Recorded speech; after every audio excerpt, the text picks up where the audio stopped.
Malta ġiet ikklassifikat fost l-aktar 7 stati membri Ewropej li bħalissa jagħmlu suċċess fil-qasam tal-innovazzjoni.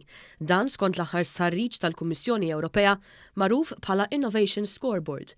Malta rat tkabbir sostanzjali fil-prestazzjoni innovattiva tagħha mill-2011 sissa, tant li fost il-pajjiżi Ewropej qed tibbrilla f'dak li huwa talent intellettwali. Dan jinkludi fost l-oħrajn innovazzjoni fir-riċerka li ssir fil-pajjiż li tolqot diversi setturi bħas-saħħa, l-edukazzjoni u anke n-negozju. Il-Kummissjoni Ewropea qalet ukoll li l-Iżvezja hija l-aktar pajjiż li qed tagħmel suċċess f'dan il-qasam. Din kienet segwita mill-Finlandja, id-Danimarka u l-Olanda rispettivament. L-istħarriġ wera l-kapaċità innovattiva tal-Istati membri Ewropej illi kibret bi 8.8% fl-ewwel nofs ta' din is-sena u li bekk qabżu l-Istati Uniti f'dawk li huma kisbiet kruċjali f'dan is-settur tant kompetittiv. 2/3 ta' tkabbir ekonomiku li esperjenzat l-Unjoni Ewropea matul dawn l-aħħar 10 snin kien fil-fatt iġġenerat minn dan il-qasam.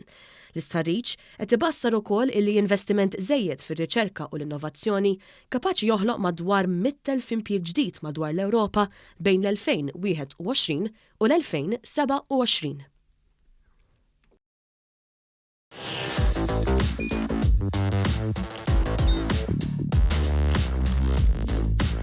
Idħol fuq one.com.mt u hemmhekk tista' tara l-programmi kollha li jxandru fuq One permezz ta' One Play.